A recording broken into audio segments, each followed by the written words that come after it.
Jesus had been healing people in Galilee and teaching in the synagogue. One morning, Jesus got up early and went up on a mountain to pray.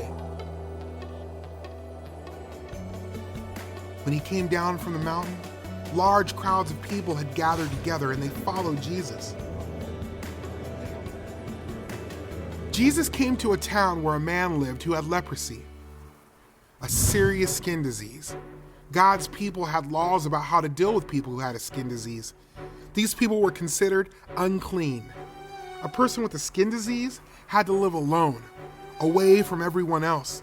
He had to tear his clothes, cover his mouth, and say, "Unclean, unclean," because if he touched anyone else, that person would become unclean too. When the man with the skin disease saw Jesus, he fell face down before him. The man begged Jesus to heal him. "If you are willing, Lord, you can make me clean." Jesus reached out his hand and touched the man. What was Jesus doing? Didn't he know that touching an unclean person can make him unclean too? But Jesus said, "I am willing, be made clean." Instead of the man making Jesus unclean, Jesus' touch made the man clean. The man's skin disease was immediately gone. He was healed. Jesus ordered the man to keep quiet. "Don't tell anyone what you have seen.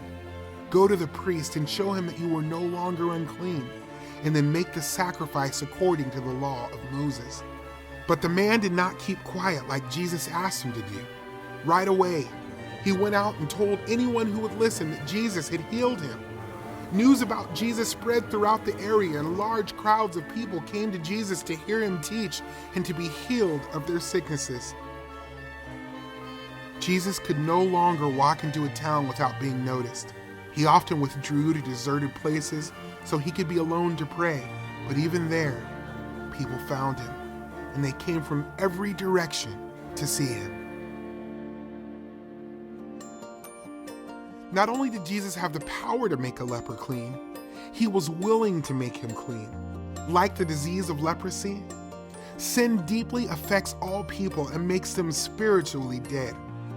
Jesus willingly died on the cross and rose from the dead to save us from our sin and give us new life.